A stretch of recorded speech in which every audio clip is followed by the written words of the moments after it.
First off, I love my kids. This is Learning to Dad. I'm the cool dad. That's my thing. With Tyler Ross. What I do have are a very particular set of skills. I'm going to have fun, and you're going to have fun.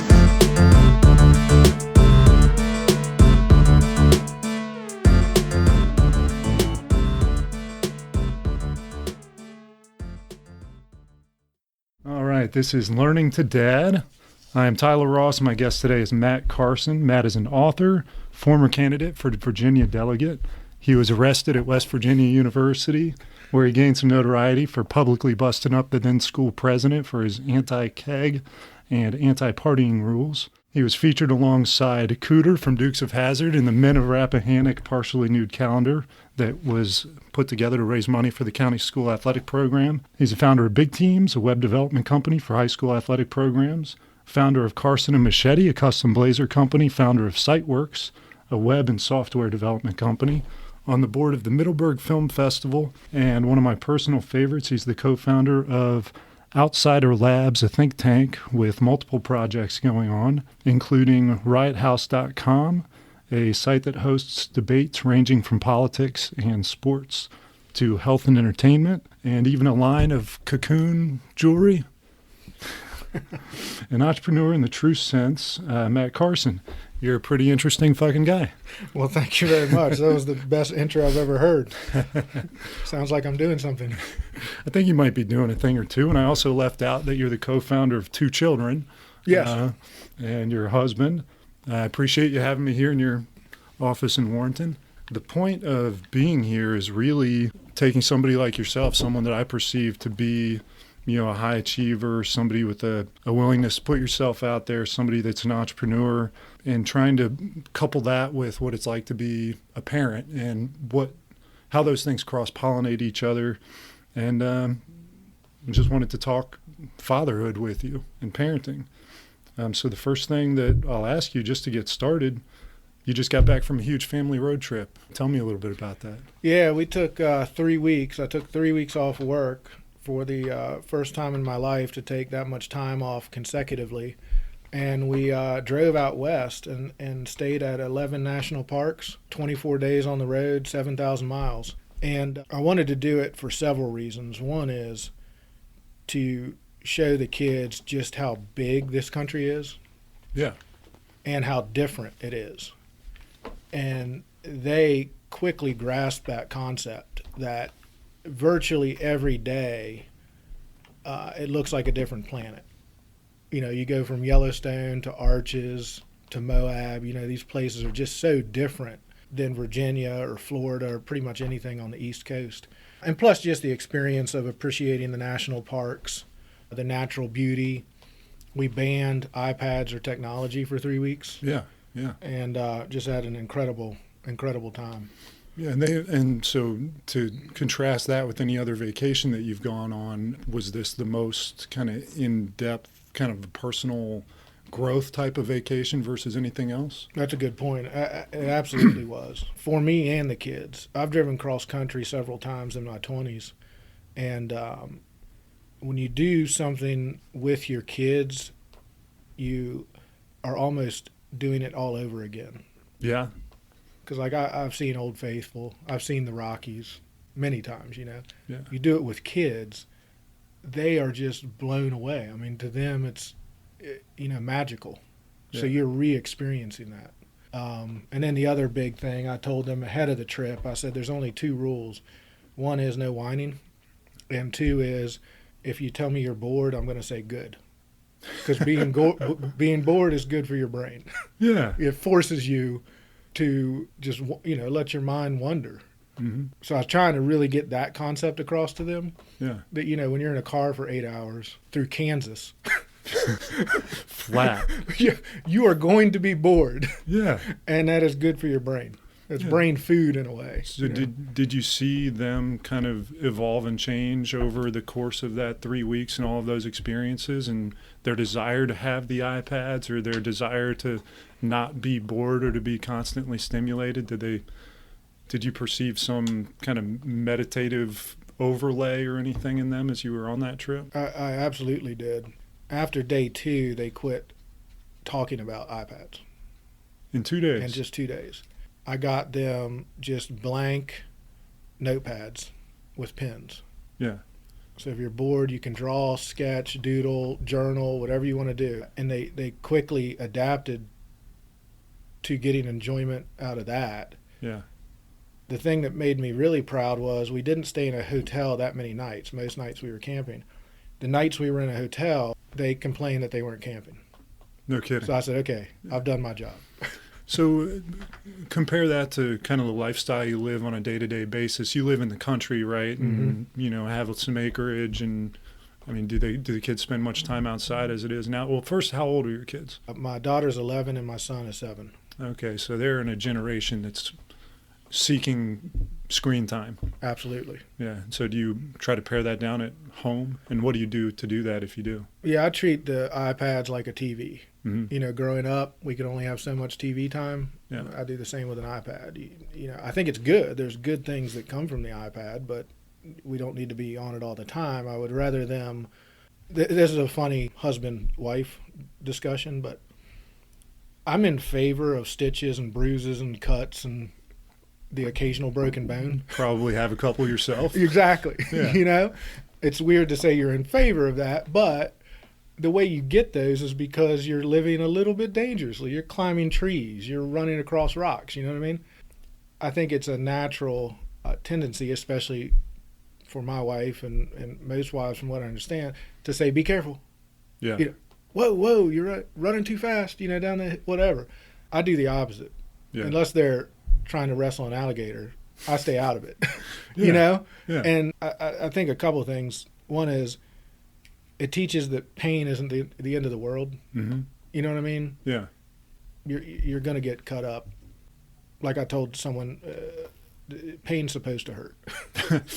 You know what I mean? Yeah. But it eventually goes away, and I think you become a little better for it each time you. But at the same time, I don't want to raise children that are skittish and afraid of challenging themselves physically and professionally. And so to create some context here, we live in Fauquier County, Virginia. You live in Culpeper County? Right on the border of Fauquier, Culpeper. And Yeah. so we live right in town. We live on basically a postage stamp lot, and I'm desperately trying to get my family out on at least more land, if not further into the country. Do you feel like that's an advantage to your kids to be grown up in the country versus being in the town of Warrenton or in even a big city like New York or D.C. or anywhere else? Yeah, I think there's advantages to all of them and disadvantages too. We live on the Hazel River, and you know you can't see neighbors from our house, and there's a lot of natural trouble to get into. I mean that in a good way. But one downside is you don't have neighbors, and for kids, meeting on the street, playing basketball with we don't have that. Yeah.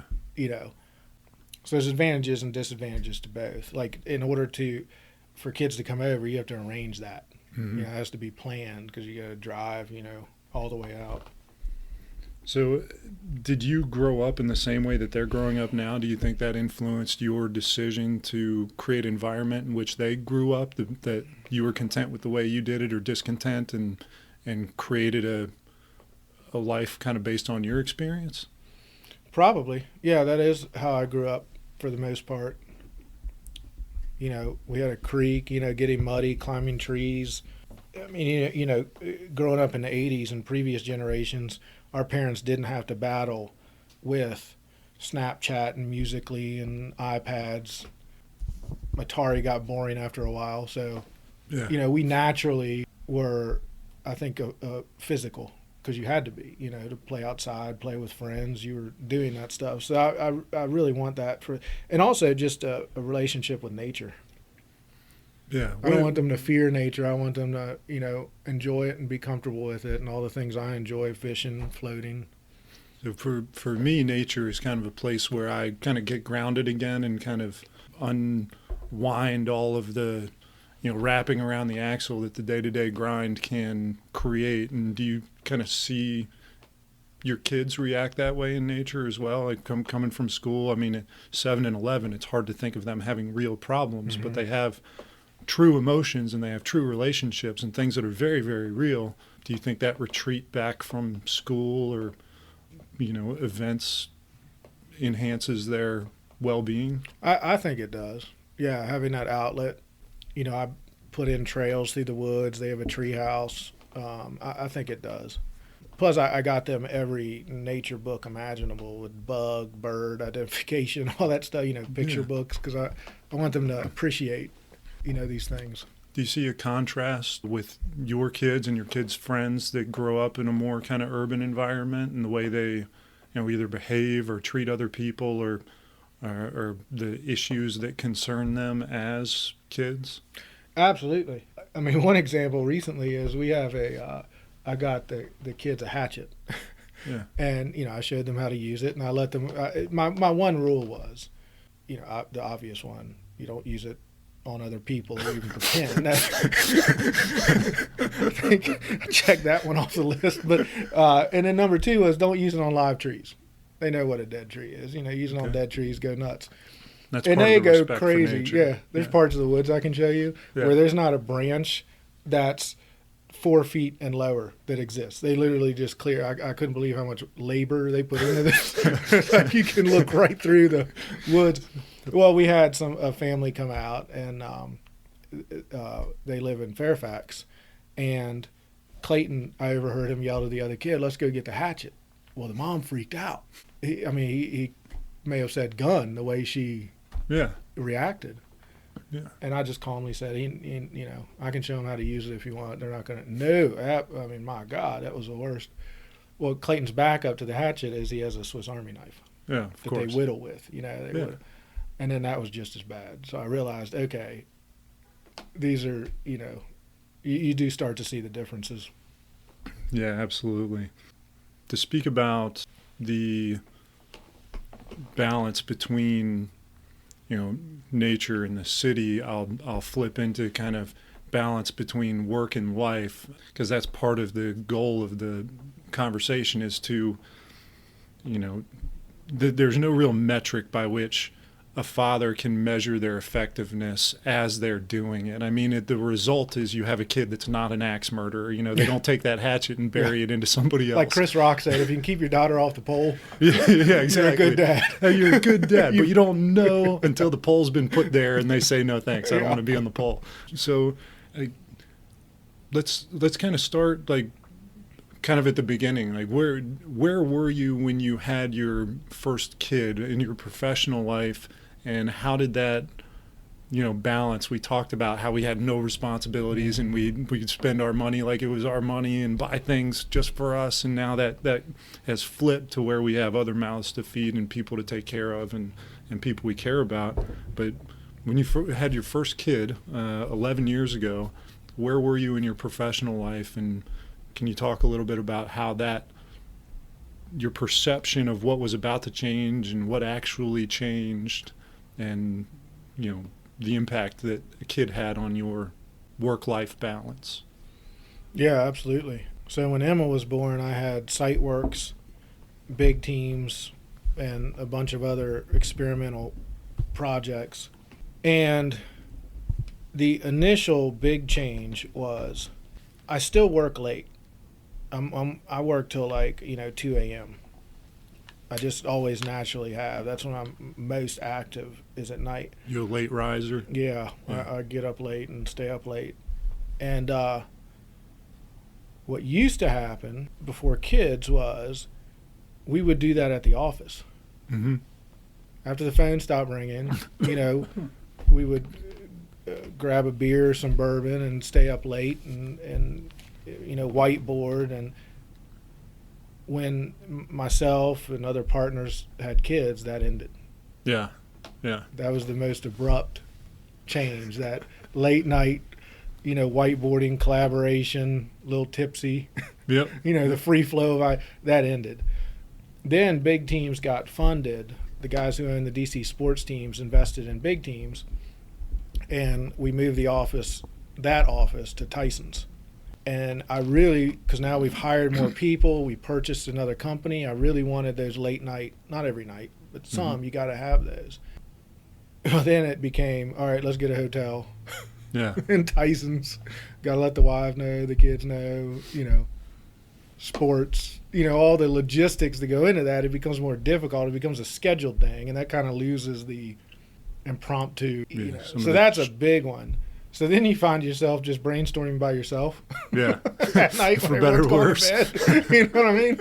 And I wouldn't exactly call that a storm. Yeah, you bouncing ideas off your wife now in the middle of the night. Yeah, Hey, I got exactly, one. I got yeah. one. Well, so did you see that change coming, or was it a total shock as a new father? You go from this improvisation to, the scheduled collaboration, and Yeah, that was abrupt. Yeah. I didn't see it coming. Yeah. I didn't think of that. Before you have a child, you try to think of everything, the room, the right bed, Yeah. your wife's doing the research on the right stuff and all that. But yeah, that part I didn't see coming. So so it sounds like the improvisation or the ability to be a little bit more freewheeling prior to a kid, and then having a kid kind of leads to maybe routines. Do you find what are any pros or cons associated with new routines and scheduling things versus being more kind of seat of your pants, professionally or familially? Yeah, I think I've noticed I've become more efficient, and that's out of force. Yeah. Yeah. And because there is no alternative. Right. You either become absentee Mm-hmm. or you become more efficient in your work. So are there any particular efficiencies that you've kind of put into practice since being a parent that has proved particularly effective for you that another parent might say, hey, I can apply that to my life. I'm about to have a kid. Now that, Matt's shared this with me and others, I hear, that my life is going to be less kind of fluid and more rigid. Mm-hmm. Like any ideas that you can share that have kind of hacked your efficiencies? One big one is communication. So it used to be that I would reply to emails all day, all night, Mm-hmm. and write emails all day and all night. Now what I've done is I have I use OneNote, Microsoft OneNote, on my phone and my computer. It all syncs. And as I think of things, I can also paste images into it. So I'll use that as my notepad anytime. As far as email goes, I reply to emails twice a day. Yeah, they call that batching, right? Batching. Yeah. In the morning and in the evening. And that's it. And you don't find any change in as far as people's expectation of you? I absolutely have. Yeah, But for better or worse? they can deal with it. Yeah. Yeah, you got to have some peace. Yeah, and people are going to get used to it. Yeah, they're forced to get used to it. How long have you been practicing that? Quite a while. Now, there are breaks in the rule. Sure. Obvious. Certain things you just have to force Yeah. to happen. I'm trying to put batching in my phone calls and my emails to effect. I'm finding it a difficult thing to acclimate myself to because I'm so used to just responding on the fly all the time, always having your phone, always having your computer. Yeah. But you can waste an entire day just staring at your inbox and Exactly. getting pinged and pinging back. And when you don't have kids and you have all the time in the world, you're not dividing your time, then that is an option. Yeah. I think afterwards you start to, like we talked about, you have to become more efficient.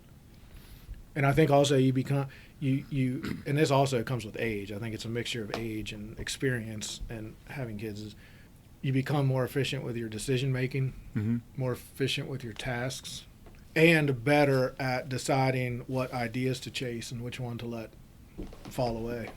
Yeah, definitely. Do you find that kind of spilling over with your kids to some extent, like creating efficiencies with your relationships with them, routines or habits that have formed based around your home schedule and your work schedule and creating balance, and like you find that you have kind of these set in stone things that always get done at always the same time? I don't with the kids, and I have to constantly force myself to say yes. To your kids? Yeah. Well, I'll give you an example. Like the other night, I taught them chess. Yeah. And so, Clayton wants to play chess. Great. Yes, that's an easy yes. Done. Mm-hmm. The third game he wants to play, you're like, in a row. You know what I mean? Yeah. You're like, now, granted, games of chess with a kid don't take that long. Yeah, but 7-year-old. Still, You're not one of the parents that lets your kid win. No, I do not let them win at anything. And so by the third game, you're like, okay, I got some things to do. So you're kind of forcing your brain to say, shut up. Yeah. Really? What's another 30 minutes? Yeah. You know? It means so much to the kids. Yeah. And they're getting better each time. And, so that, or throwing the baseball. I love throwing the baseball with them, playing basketball with them, whatever. But after a while, that part of your brain kind of automatically kicks in and says, okay, we got stuff to do. So what do you do to keep that in check? Like, do you have any, do you meditate, or do you have any, kind of mantras you say to yourself, or anything that kind of helps you shut your brain off to its desire to just kind of spin out of control so you can be more present with your kids? I have tried meditation 1,000 times in 1,000 different ways. Yeah. On my bookshelf, I probably have 30 books on meditation. I've downloaded podcasts on it. I've gone to gurus and sat down and done. Really? Yeah. I just believe that, and the pros would disagree with me because meditation should work for. I don't think it's for me. I don't, and it's not from a lack of trying. I think what works for me is literally just brute force. Yeah. Just brute force that when, you have a thought that your brain's chasing, you just brute force say, shut up. Yeah. You know what I mean? Or if I'm playing with the kids and 50% of you after, the second hour is still really enjoying it, and the other 50% says, hey, we got stuff to do, you just shut it up. Yeah. Shut up. That We'll get to almost sounds like its own form of meditation. It might be. It may be, but that's the only thing that works for me is just brute force. Yeah. That's funny. You've got, going back into routines, do you have routines with your kids? Like when they brush their teeth every night, or first thing in the morning you wake up and they wake up and you guys watch Sports Center together, or anything that is kind of frequently happening? No, I'm not a routine guy. Yeah? My wife is. She's big on routine and the importance of routine with kids, but no, I'm more of a by the seat of your pants type. So it sounds like you've managed to maintain that seat of your pants kind of approach, despite the impact having kids does, but in the same breath you've enacted a couple of, I'll call them hacks to try to create some efficiencies now that you have, less time available to apply to your work. So I'll flip right back to this question here. Is there anything, particularly silly that you do with your kids? Absolutely. Yeah, absolutely. I mean, we all do the wrestle with them. I kind of flow with their imagination. You know what I mean? When they come up with a game, or you're walking in the woods, they'll pretend they spotted an animal, and you get them to describe it to you. Then I'll get them to draw it, and then you get wrapped up in that, and you almost remember what a real imagination was like. Pablo Picasso said, "We're all born artists. We just forget how." Yeah. And I firmly believe that that's the truth. So that's another thing having kids do. You got to re-see the world through their eyes, which we still have somewhere in our brain. It's just been beaten out of us through, kind of the institution of the world. But that's one. And then the other thing you reminded me of that's really had a big effect is I've started involving them in things I'm doing. And it hit me when they were talking to me about what their friends' dads do. Yeah. Okay? And they literally looked at me and said, "What do you do?" I was like, oh, wow. Because, they see all these they'll see me in the basement experimenting with fabrics one time, and then next time, I'll be packing a bag of human food. Yeah, exactly. Yeah. Like there's no rhyme or reason to it. And I know in their heads they're probably at some point going to say, how does this possibly make money? Well, you wonder where their imagination comes from. Yeah. You're creative and you're coming up with different things, and they're two different things, creativity and imagination maybe, but one kind of falling inside the box of what humanity might accept, and the other being what hasn't been beaten out of our children through the socialization into our kind of, mediocre humanity. But as far as the imagination and participating with that in your kids, is that something you're still actively allowing yourself to do, or is that something that came naturally, or is that something you have to consciously be aware of and, tell your brain, shut up, I'm doing this? Yeah, absolutely. I have to consciously be aware of it. Like if I'm working on a project, and if it's not interesting to them, it's not. I don't force it, but I'll let them in on what's going on, like with the blazer project. And then they start asking questions. Where'd you get the fabric? And I walk them through that. Yeah. And in one hand, you start to realize it takes some of the mystery out of the world to them. And at the same time, it kind of reteaches you. Like, when you try to give a child a lesson, like, don't be an asshole. Yeah, yeah. Part of you is reminding yourself, don't be an asshole. I find that to be 100% true. You know what I mean? So it's like when they have a question about something, how's that made? How does that work? You're almost reminding yourself. And a lot of times you have to go back and do research. I have no problem telling them I don't know. Yeah. That's one of the great things about the internet our parents didn't have was I can go look up, how is plastic made? Yeah. Where does plastic come from? Well, damn, I should have asked that question 100 times over the past 40 years. I never did. Yeah, Let's you look didn't it up. have YouTube to look it up. I didn't. Yeah. Yeah. What that's an opportunity to talk about your upbringing. Like were you that creative, imaginary, kid growing up? Absolutely. One example is our parents took us to California, and we, did the redwood forest and all that. Well, they went to a winery, and I remember falling in love with this winery because they took us on a tour, and I was 12 years old, and they're showing you how wine is made. Yeah. Like, wow, this is really cool. So I went home and saved my money and told my mom I want to go buy a winemaking kit, these things for home. I'm 12 years old. Yeah. She drove me to the store in Fairfax, and with my money, I bought this kit, bought the juice, and I made wine in the basement, and I made my own labels for it. And then they had people over, and they tried the wine.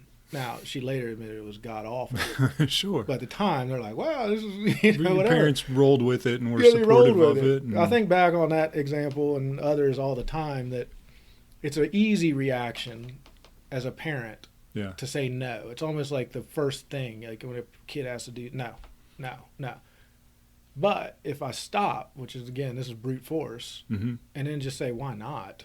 Yeah. Why not?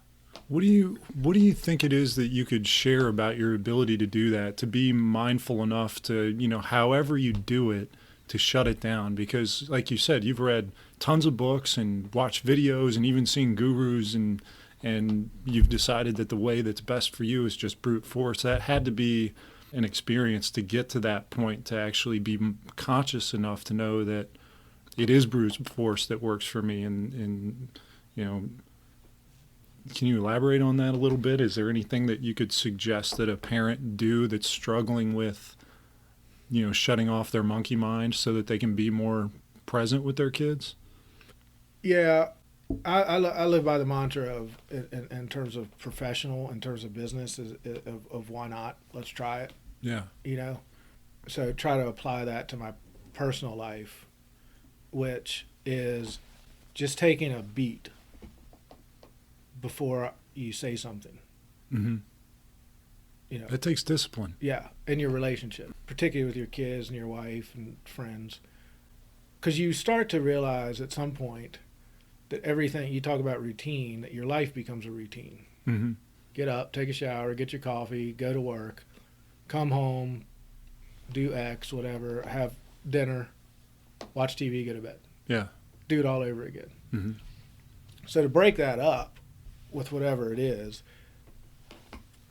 I heard a talk one time where a guy said he devoted, his first project was to read a book a month.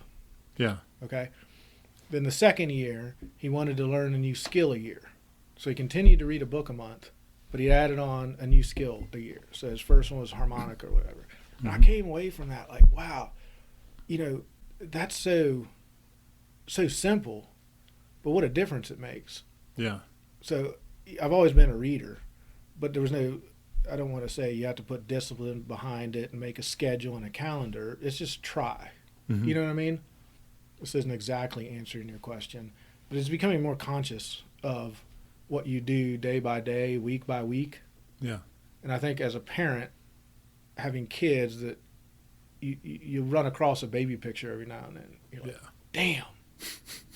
And what does every grandparent tell you? Life goes by fast. You're going to turn around one day, and they're going to be adults, and you're going to be an old man. Yeah. You hear that over and over.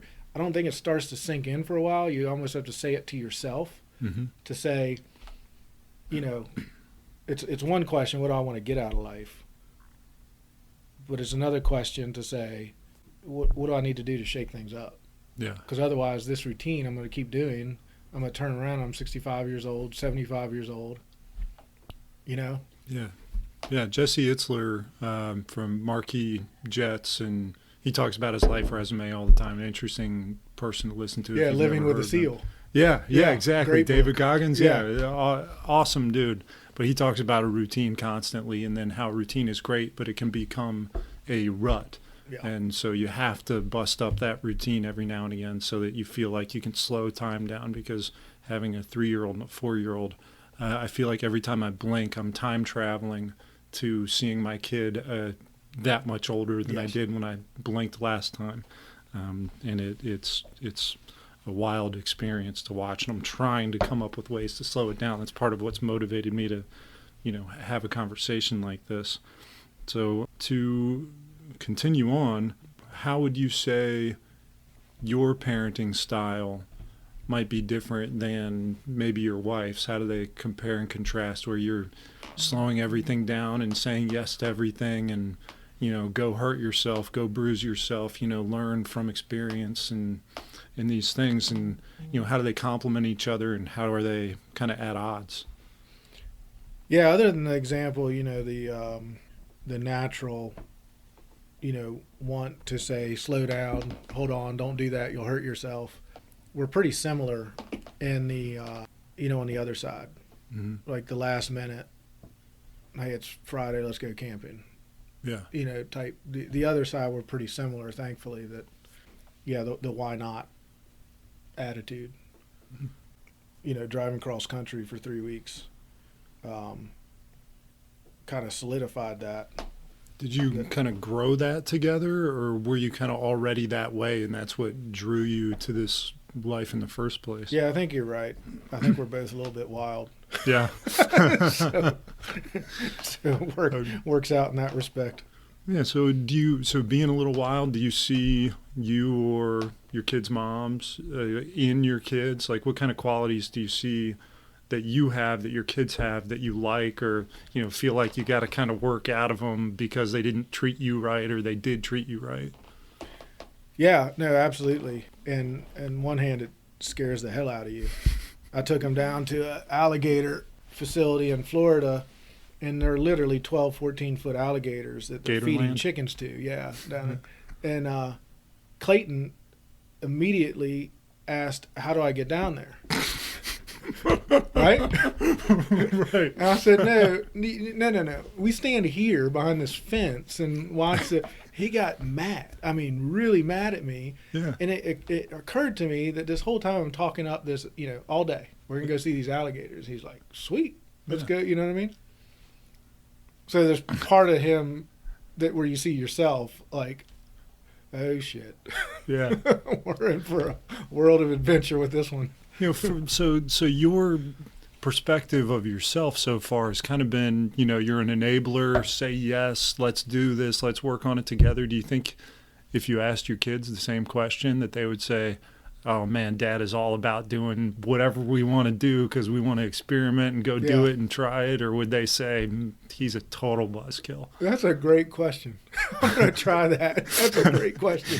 I think it depends on the day. You know how kids are, right? Yeah.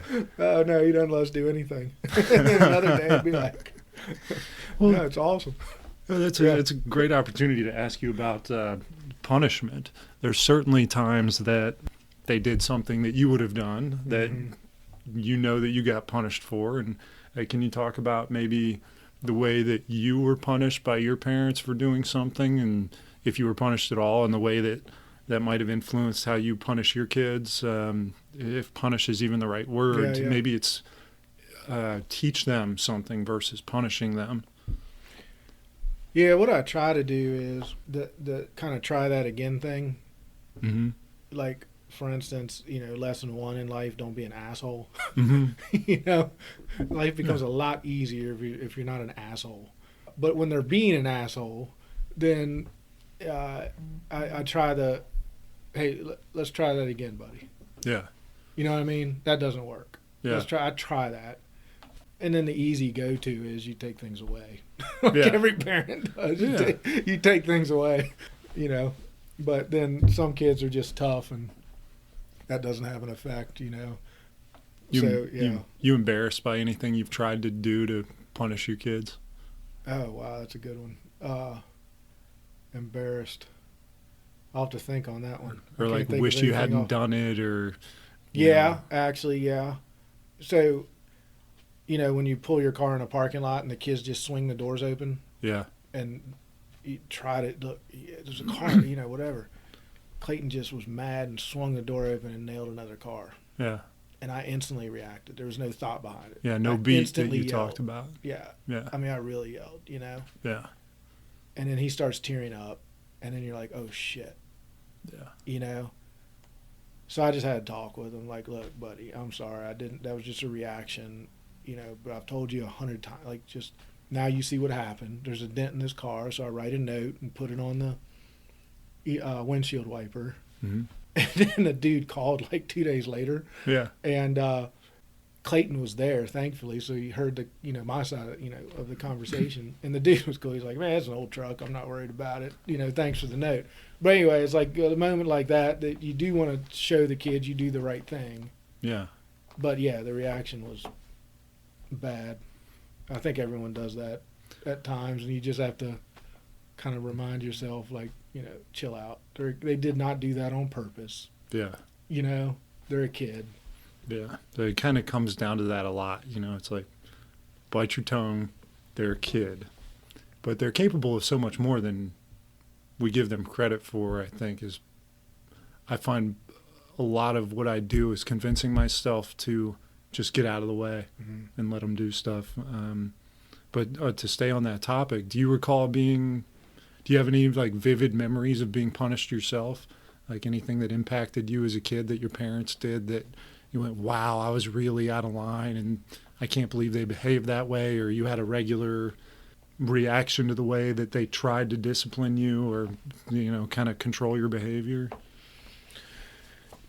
Yeah, other than, the standard wait till your dad gets home, which that is kind of the worst, I think, because then you're mulling it over. Yeah. You know what I mean? It's not that when dad gets home, anything awful happens, but that time period in between that moment, it's like, oh, shit. enough to dissuade you to do it again. Exactly. Yeah. Those words are like, yeah. Yeah. Oh, gosh. So what are some... Real quick, on the flip side, yeah.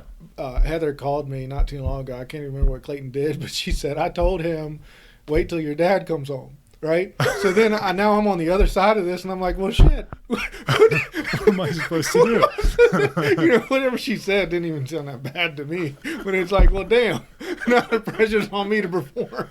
Sometimes you have to like conjure anger or a reason to discipline your kids because you're looking at your wife going, I have no problem with this. What they did was just fine. Yeah. I don't care that they dumped out all the flour into the dishwasher, whatever. And then you're going through all this because you're like, well, if I don't say something, then that wait till your dad gets home is going to have no meaning next time. Because it'll be like, my dad got home and nothing happened. Yeah, it's funny being on the other side of that. Oh, gosh. So disciplining your kid, I feel like the intent behind it is to, kind of direct their behavior. To make them a decent human. Don't be an asshole. Yeah.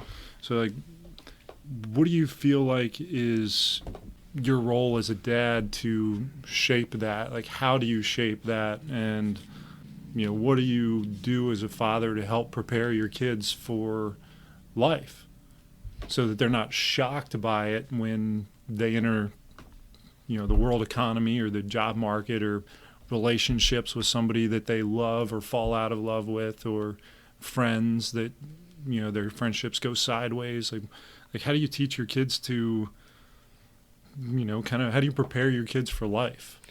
Yeah, that's a great one. What's your approach? I think one that will constantly wrestle with and fine tune for probably the rest of our lives. You know what I mean? Yeah. As those questions evolve and they get older, this is cliche, but the one is by example. Mm-hmm. And I think that's another great thing having kids does to you, is you realize that there's another little human watching how you not only treat the world but move around it, and treat other people, which has a very positive effect on you in a lot of ways, just from overreacting in traffic. Yeah. You kind of stop doing that. Yeah. You know what I mean? Because there's little people in the back seat watching how you interact with the world. Absolutely. You kind of take a beat on things, and that's what I try to teach them, is just take a breath and think about how you want to react. Or then the other thing is, I've gotten in the habit of, every now and then we'll have a movie night, and I'll bring out an old movie, E.T., Goonies, Field of Dreams. And it occurred to me that a lot of the movies we grew up with were really incredible now that you're rewatching them with the kids, in the ways that, the kids are super independent in these movies. Right. You think about E.T. Yeah. The kids are literally saving the alien against the government and their own parents. Right. Yeah. You know what I mean? Yeah. Goonies, they discover, they're taking on other adults. You know what I mean? Not that that's the message so much, but that kids have power. Yeah. You have your own mind, your own abilities. You know what I mean? You start to realize that a lot of those 80 movies were pretty awesome. You think there's a generational shift that's happening or has already happened, that kids of a generation, younger than you are going to have a challenge on account of outside influences, with movies like that? You've got, enabling factors that kind of propel your kids towards the direction you're trying to create anyway. So whereas now maybe the movies are different and the perception of what a kid and parent relationship is like is more coddling. Yes. You want to comment on that? Yeah, that's another one I have to self-check myself on all the time. So my daughter's entering middle school, and the bullying and all this starts, and you talk to other parents, and I hear other parents say, the bullying thing, you instantly want to go talk to the other parents. Yeah. You know what I mean? And I don't. I take a step back from that and say, man, bullying was something we dealt with. It's awful, whatever. You never want your kids to be a bully. You do everything in your power to make that. But they're going to deal with bullies in life. Mm-hmm. Elementary school, all through school, college, life, business, whatever, right? So instead of taking on the bully, I try to take on, here's how you act. Here's how you know what I mean? Yeah. Instead of, I'm going to try to make the world as soft and peaceful as I can for you, which again, you look at a lot of modern movies for kids, that's how they are. You know what I mean? Then you look at 80s movies and it's like, nah, world's pretty freaking rough, but we're going to deal with it. You know what I mean? Your mom's babysitter's dead. My babysitter's dead, exactly. Yeah. Yeah. Oh shit, there's an alien we're trying to save and the federal government's trying to, ram our house down to yeah, it's that. I take a different approach. I try to. So what, do you recall being bullied at all, or even bullying yourself, bullying other kids? Yeah, thankfully, I can honestly say I never bullied. Big believer on just treating everyone with kindness, and I try to do that with my kids as much as I can. You have no idea what someone else is going through, but I clearly remember being bullied. I rode a bus to school that was mainly, because of where I lived, outside of town, there was mainly high schoolers. Yeah. And, so I clearly remember being bullied. And how'd you manage that? I do remember being younger and dreading the ride to school. Yeah. Especially, 1 year. And I think I kind of developed a sense of humor Okay. about it. Like there's different mechanisms. I guess you either retreat, go inside yourself, whatever. So I would kind of do outrageous things and, get people laughing. And over the year, that kind of softened things up a bit. And yeah, as a parent, you hope your kid never goes through that. But at the same time, I don't know if you were bullied or not, or remember Sure. a Yeah. time being I remember bullied. being bullied. Yeah. Yeah, you did come up with defenses against it, or it sucks. Yeah. There's no two ways about it. But then there's parts of life that suck. I So- don't want to minimize bullying in any way, but Yeah. For us, the experience that we can relate on is that when we were bullied. I recall being bullied on the bus. I recall being bullied in the changing room, elementary and middle school. But we never got bullied via email or via Facebook or via social media. Do you have any experience with that, or have your kids confided in you that there are things that people say to them online that don't resonate with them in a positive way? Things that are even things that could be classified as bullying, and if so, or even if not, how would you manage that if you can put yourself in a space that you could imagine that that's happening? yeah, I have come across that with my daughter. Yeah. And with social media. And the way I handled it, whether it was right or wrong, I don't know, but I just said, look, here's the deal. Not everyone's going to like you. Mm-hmm. That's just a fact of life. We need to stop this idea that everyone needs to like you. You know what I mean? There are assholes out there. Yeah. And the best thing you can do is just avoid them. First off, don't get involved in this conversation. Mm-hmm. It's not going to go anywhere positive. I can promise you that. There's not a lot I know in this world. Yeah.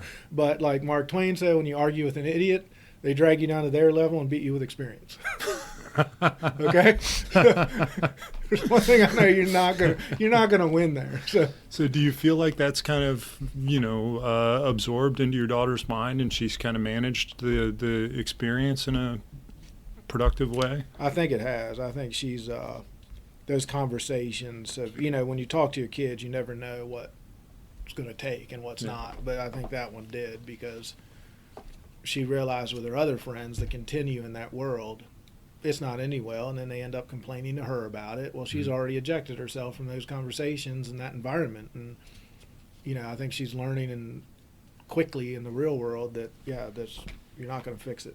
Do you feel like you've cultivated an environment of trust with your kids where they come to you when they are experiencing things, or do you feel like they might be trying to manage experiences on their own? And if so, how do you feel about that? Are you proud of them that they're trying to take something on yourself, or do you feel like you're left out because you feel like you have value to add? Yeah, I think it's a mixture of both. I think I have, and I try to constantly cultivate that environment where they can come to me with anything. The story of I'm sure we've all heard it. This guy was on the radio for a while who told his daughter that she could call him anytime. She doesn't want her getting in a car with somebody who's drinking, or when she's been drinking. I don't care where you are. I don't care what time of night it is. You call me, I will come get you. There will be no questions asked. I remember hearing this, and I was like, that's brilliant, right? Yeah. And then he said the first time it happened, it was 3 a.m., and she was over 2 hours away. And he gets the call, and he's like, well, shit. Well, of course, he puts his pants on and drives 2 hours away, whatever. And he said it was the most quiet 2-hour ride home. They didn't say a word. He said he kept his word. Yeah. Never brought it up again, never got mad at her, but neither said anything to each other that 2-hour ride home. And looking back on it, he was like, that was the greatest thing he could have, done. I'm not having that conversation with him yet, thankfully, but I try to have that type of conversation. It does not matter what it is. And then I made the mistake one time of saying, you wouldn't believe the shit I've been through. Then they're like what?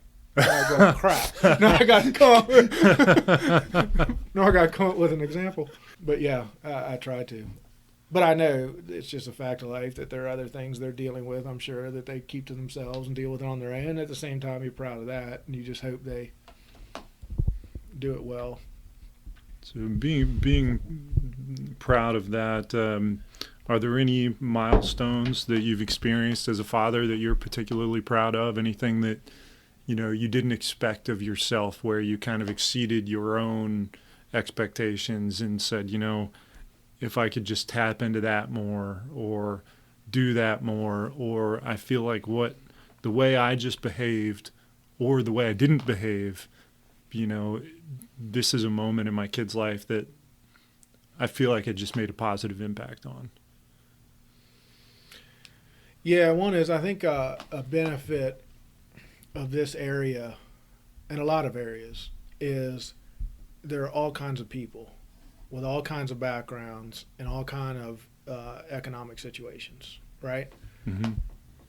So, they went to school the same way we went to school, with wealthy, middle class, and families not doing well financially. Yeah.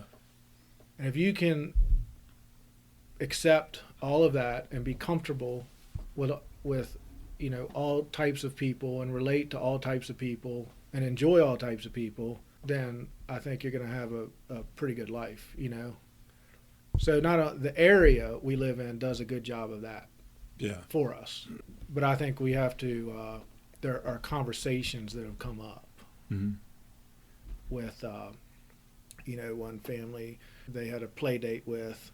The family has, a broken down car in the driveway. They don't have doors in their house. It's literally curtains over the doors. And they had a birthday party for their daughter. Yeah. And it was very simple. There wasn't, but they've also been to our house for birthday parties. And my daughter had a conversation with me about that they don't have much. Yeah. There's a good opportunity to have that discussion about that. A, that doesn't matter. Mm-hmm. They're happy. They're a family. They have a roof over their head. What they have or don't have doesn't matter. And for her to really understand that was like, okay, great. Like that's an important one. Yeah. There are conversations you almost forget to have with your kids, mm-hmm. But yeah, things like that. Yeah, that's an important one to have. I'd like to ask you about education, just to totally shift gears here for a second. How do you, in a world of accelerating change where things are, take a computer science degree, you're being a web developer, among other things, you can appreciate the idea that the things that you might have learned in school, probably 99% of them don't apply to what you do anymore, despite being in the same field. Mm-hmm. What are the things that kind of go through your head when you're thinking about your 7-year-old and 11-year-old and education, public or private education, college? Like, how do you put your kids in a position to succeed in what's arguably a system that isn't keeping up with change? So I want them to always be curious. Mm-hmm. I think that's the biggest secret. As long as you're always curious and willing to learn. I read a thesis in college called the Philo Farnsworth Principle. Philo Farnsworth invented the television. He lived on a farm in the Midwest. No indication that he had any technical abilities. Yeah. Had no education, engineering, none of this. And he invents the TV literally in his barn. Yeah. Okay? Mm-hmm. The patent and all that got in. It was later stolen by RCA. That's a long story, but no one knows the name Philo Farnsworth. Sure. That's why I call it the Philo Farnsworth Principle. Yeah. Same thing applies to the Wright brothers. Right. Right? Yeah. Again, bike shop. No engineering degree. They weren't professors. Didn't go to college. Who would think that they would solve flight that for 1,000 years man has tried to? Who would think that these two would do that? Dayton, Iowa, of all places. Dayton, Ohio. Right. Yeah. Right. But anyway, the whole idea is if you look at the people that do extraordinary things, at the end of the day, it didn't have a lot to do with where they went to school, Mm-hmm. where they were raised. The Philo Farnsworth principle is that most of them, believe it or not, did not come from cities or high-level educations. Right. It came from three things, in my mind: motivation, grit, and a curious nature. Yeah. If you can put those three things together, it's going to be awesome. You know? So do you feel like as a parent you can help cultivate those things, help create a fertile environment that enhances those aspects? Maybe your idea of saying yes to as much as you can and shutting it off and being present is part of that? Yeah, I mean, I really try to, but, you know, motivation comes from within. And grit and curiosity. I really try my best to do that by saying I don't know if they have questions, doing the research together so that they see, you know, how that part comes, like we talked about earlier, involving them in what I'm doing, you know, the different projects. I brought my 3D printer home so they can see how I develop a certain thing from beginning to end, and then showed them how to just kind of show them, to kind of open the doors to the world a little bit. Yeah. You know, so it's not a big mystery, because it's easy to just say things are a mystery. Like the other day, I took apart a microwave with them because I was sitting there and using the microwave, and I was like, damn, I don't know how this thing operates, you know. Yeah. So I looked online, bought a used microwave, you know, and brought it home and took it apart with them, and then each time we would look at the bin and show. So I try, you know, to do these things, but you don't know. You don't know if, you know, it'll. And then the grit thing, the biggest one is to not be afraid of failure. Yeah. In a weird way, almost embrace it. Oh, yeah, absolutely. You know what I mean? People talk about if you're going to fail, fail fast. Yeah. You know, everybody knows about Thomas Edison, you know, and I didn't fail 10,000 times. I just had 10,000 ways that you don't make a light bulb. Exactly. So do you think that that's something that's innate, or do you think that you can kind of socialize your kids into being gritty and curious? I don't know. That's a great question. I don't know. I don't know, because, you know, you look at these people that, I mean, you can pick an example out of a hat and then go read the biography and try to take clues from it. Like, you know, Philo Farnsworth's dad, for instance, he was a farmer. Yeah. There was no indication there. You know, Steve Jobs' dad, Bill Gates' dad was a dentist. You know, you don't really know what, how much. I guess you just try your best to show them that there's nothing wrong with being embarrassed. So to kind of to tie it back into education, I think about a story that told, to create some context. You look at the public education system. It's big brick buildings with bells that is so reminiscent of like the industrial time. It's a factory that is built on, you know, Henry Ford's principle, and it's crank everything out of this same hole. Whereas one kid, the story goes, constantly was getting out of their seat and twirling around the room, and the teacher, you know, basically diagnosed the kid as not being, you know, teachable, and that they needed to seek special treatment. Well, that child's song was dance, and they ultimately ended up becoming this incredible high-level dancer, but the environment that they were in was not supportive of that they were trying to, you know, I fear using the term, but they, you know, suppressing this kid's creativity by trying to fit them all through the same hole. Yeah. So do you find that in educating your children that there are pluses and minuses in the systems that you've put them in, and do you feel that the parent's role is to kind of unwind some of it but encourage others, or is it to, you know, find an environment that's most supportive, you know, to allow a kid to follow their bliss? And, you know, is it to identify the bliss, or is it to listen to your kid? Like how are you educating your kids, and what are you doing to kind of monitor their experience? Yeah, that's a great question and a great way to put it. Caveat real quick, Bill Gates' dad might have been a lawyer, but I don't remember exactly, but whatever. Yeah. And, we can Google fact checking. Like, I wonder that all the time. So the way I look at it is, for me, one of the great things school did was socialization. Mm-hmm. You're around all kinds of different people, The second thing is the foundation, right? The foundation for learning, because you're going to learn all kind of different things throughout school. You get a foundation on a lot, reading, writing, the math and all that. And then the other things kind of spark things, right? Like the art classes.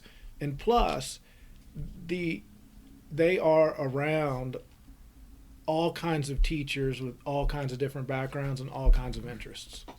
So we all have the teacher that could care less. Sure. You know what I mean? They're there to, watch the clock until the day ends, whatever. But then you have the teachers that are curious and passionate. You know what I mean? I think it takes all kinds, and that kind of gives a rounded foundation for them. And then as far as the sparks, my goal is to encourage them to follow that, whatever it is. And it could be multiple things, but, You have to be very aware of what they're doing because they might not verbalize that to you. Mm-hmm.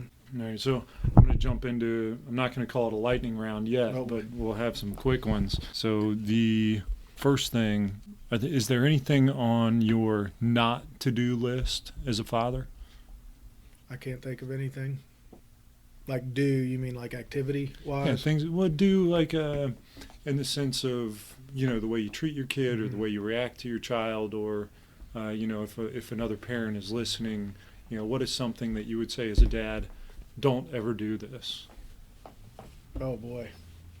I can't think of anything off the top of my head. I'll noodle on that for a second. Fair enough. What kind of father do you want to be remembered as by your children? Involved. I think that's a wonderful answer. Is there a TV dad that you like? Well, before recently, I would have said Bill Cosby. Well, he can still a good TV dad, I guess. He was a good TV dad. Yeah. And what's the one, the show with Michael J. Fox? Was that Family Ties? Yes. Yeah. I think so. I always liked him because... We're just barely a just I just on the missed edge you on that one. Yeah, just barely. I always liked him because, he's got kids that are very different. Yeah. And he kind of lets them be them. Mm-hmm. And, anyway. Are your kids totally different? Yeah, I'm starting to see, absolutely. You see it? Yeah. Has one like you and one like your wife? They both have pieces of us Yeah. that you see come out. Mm-hmm. But, yeah, Clayton's like me, which is, Like how? act first, shoot first, ask questions later type thing. And you start to realize that that's good in a lot of ways, but in some ways we got to work on that. All right, so as a father, what's a gift that you would give to a new dad? A physical gift? Yeah, or, a lesson or a piece of advice or even a physical gift that a new dad might find some value in because they are totally green and are about to have that impact. Other than a bottle of Woodford Reserve. If money was no object, this is going to sound a little bit cheesy, but a good wide chair. Yeah. We all should and, read to our children, Mm-hmm. Look things up with them, whatever. I don't mean a couch, but if you have a comfortable chair with arms that's wide, Yeah. then the kids can sit on either end. Mm-hmm. They can sit up on the arm, however they want to do, lean against you. That I have one of those, and that's one of the great, I think, more time spent in that one place than any other single. That's just wonderful. So in the event that this recording lasts forever, can you think of something that you feel like your kids, you'd like to say to them that would make them a good parent, a good husband, a good brother, a good person? Yeah, other than the big one, just take a beat before you react or speak. That's the big one I keep reminding myself of. And then the other one is let them be kids. Awesome. What are 2 or 3 things that you think would make up a super dad? A super dad would be, the obvious, the big one to me is, again, let them be kids. And let yourself be reminded of what it was like to be a kid. What's an attribute of yours as a father that you're particularly proud of? The fostering creativity. How do you expect your role as a father of a 7-year-old and 11-year-old to evolve over the time where, they basically aren't relying on you anymore?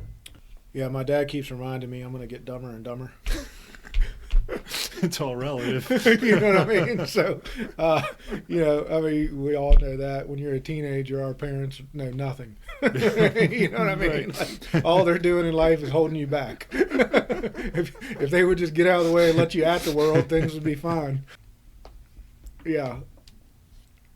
Okay, so I know that didn't answer the question, but I know it's going to evolve, and it scares me because I'm just going to get dumber and dumber. And again, they're going to see me as the guy that is holding them back. That's the thing I hear a lot of parents say is the hardest thing is knowing how much rope to give them. yeah, That's the thing you will constantly wrestle with until they're out of the house. And I can see that, especially when they get their own cars, when they're driving. Because now you can have those conversations with your parents and other parents and know that they were scared to death every time you left the house in the car. yeah, You know? absolutely, 100%. That's the part but you have to. It's the same, you had to let them go and give them rope. But damn. There's definitely there's a disconnect between people who have kids and people who don't have kids. There's a level on which you just cannot relate anymore to a person that doesn't have children. And that's a great example of one that a non-parent might say, they're 16, they can drive, they're responsible, whatever. Do you think you'll ever not be scared to death Exactly. with your kids? No. Yeah. No. Yeah. Exactly. No. What's the greatest hope you have for your children? I heard John Lennon had a class project, which was to go home. He was in elementary school, go home and write down what you want to be when you grow up. And he went back to school and wrote down one word on the piece of paper, which was happy. And the teacher gave him a failing grade and said, you don't understand the assignment. And he said, you don't understand life. It's amazing. To me, it's just simple. Just be happy. Now, I know you're not always going to be happy. There's going to be shit days, but find a profession, a place to live, a partner that makes you happy.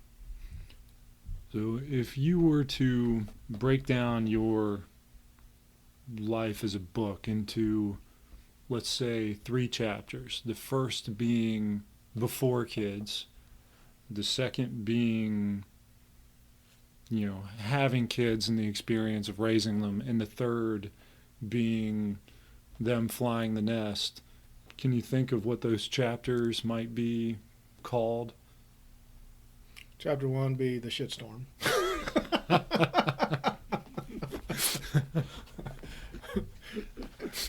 Chapter 2 would be take a seat.